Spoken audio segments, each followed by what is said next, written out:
Hey guys, this is Mohammed Ibrahim. Welcome to my channel. Today we're going to discuss about an interesting topic, which is a financial planning or a financial tree or a concept or a step-by-step instruction that I follow for my own financial thesis. So I'm going to take you on a journey with my tablet, explaining each and every step, breaking down into like all the key things that you need to know about it. Any questions you have, you can just drop it on the comments. We'll get right into it. One of the concepts that I'm going to teach about today is more of a financial um, roadmap. So, what is this about? I'm going to talk from my experience of what I've learned so far. Pardon me for my handwriting, but I want to explain few concepts that I learned over a period of years.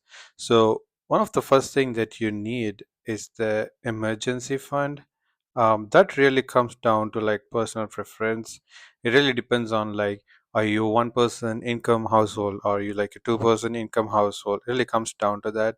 For example, I have like 6 month of emergency fund for myself for my personal need, but you might need just three months because you know that you can get a job if you lost it or you have a other partner who's working as well, so you're going to have enough money in terms of like handling those things.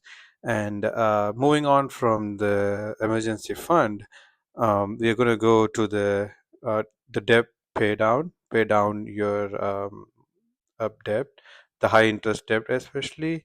You can get away with not having uh, paying the low interest debt, but the high interest debt is very important. There are two methods that you could follow. One is like snowball or avalanche. You can learn more about it. I can even make another video for that. This is not for that, but definitely take a look at that, which way you wanted to go.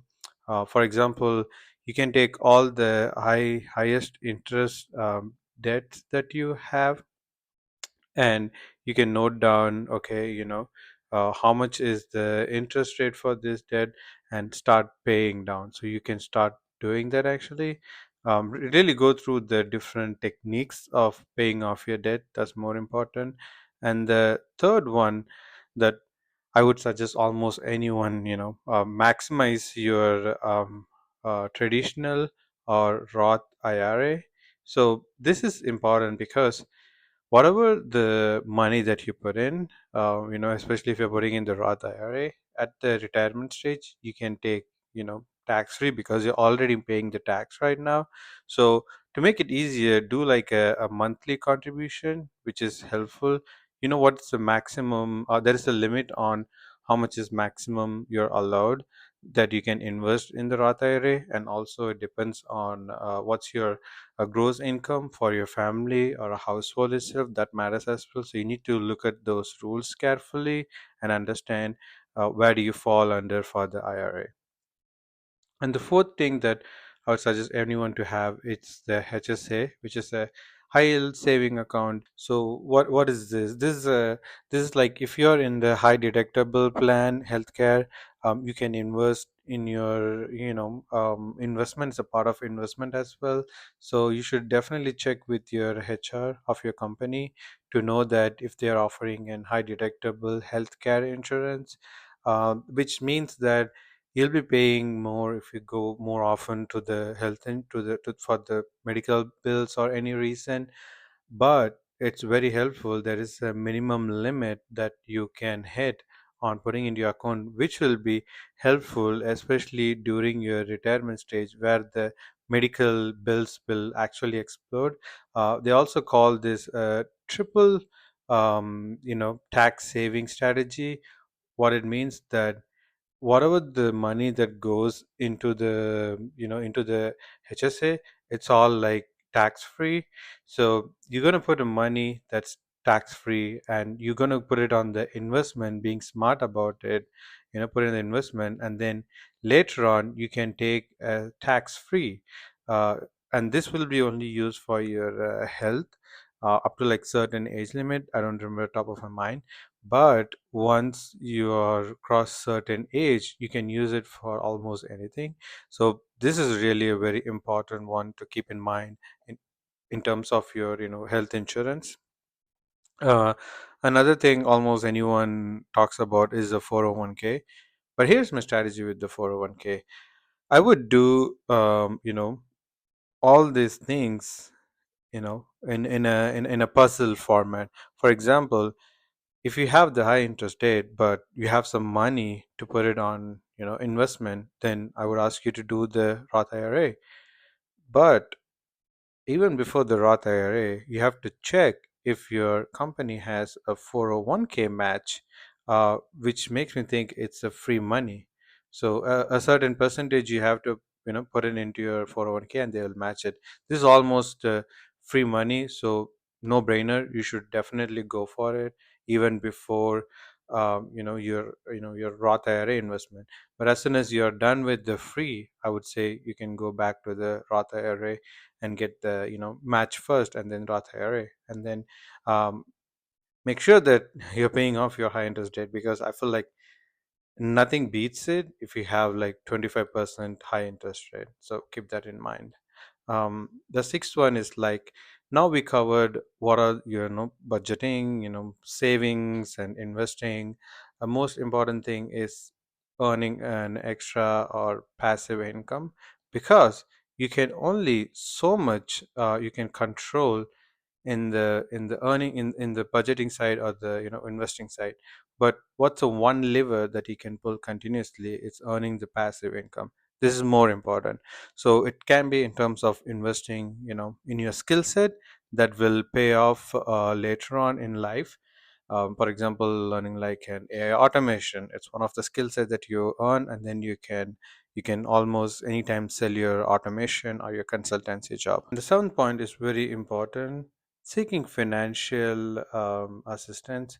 What I mean by that, you can get almost any information from YouTube or Instagram or TikTok, anywhere you could get it. But the most important thing is like you need to go to the expert, because whoever calls themselves expert in the social media are really not, because they're just giving you free advice. There's something involved, in terms of like genuinely trying to help, or they are affiliated with any of the financial institute. But I would definitely say contact the financial advisor, or ask them about like any of the services that they provide. One recommendation would be like making sure you're contacting like the fiduciary fee based financial advisor. So they are bound by the rules to make your interests as a priority rather than their own. So make sure that you're going to the fiduciary fee based financial advisor for sure. um, you can obviously get a free advice, ask about family, you can learn on the YouTube, Instagram. But any major changes that you're going to take, you have to make sure that you're seeking a financial counsel for it. um, if you ask my personal experience, with all these steps, what I started off with, definitely the high interest debt that I had. At that time I had only the student loans. I was paying off, in gazillion intensity to pay off my student loan. That was highest priority for me. And if any of the credit card bills I have, I usually pay it off before the end of the month, so I don't get interest charge for it. And as soon as I'm done, I went to like 3 to 6 month emergency fund for me. That's very important for me, because this is kind of like a net for you. Is to safeguard yourself from any of your issues that you might go through it, like a car breakdown or medical insurance of any sort. And sometimes they're also called as a sinking fund, as like with respect to like for any of your like normal budgeting for a month, or like for the car that you're trying to save. So you can put everything under different bucket. um, as soon as this is all done, making sure that investing, the saving is not the only thing that you need. You need also to invest, right? So I started off with the 401k match that I had with my company, and after that I immediately went to the Roth IRA and I maxed out. And I also got the HSA, the high deductible plan, because I want to max out on that aspect as well. This is all the initial thing that I covered. And then later on I moved to, like, the passive income side of it, trying to like gain as much as skill I can, and try to like do freelancing, and or also do like the focus groups. There are like millions of ways that you can make money, definitely. But that also means you're trading your time for it rather than your knowledge. So you have to see, like, how you want to leverage everything. And then definitely the financial assistant, going through like any questions I have, anything that I need to be clear, definitely hit them up. Thank you so much for listening to me for this long. If you have any question, put it on the comments. I look through each one of you. I make sure to reply to it. Or if you want any other video that you want to see, definitely let me know on the comment. Thank you so much. Bye.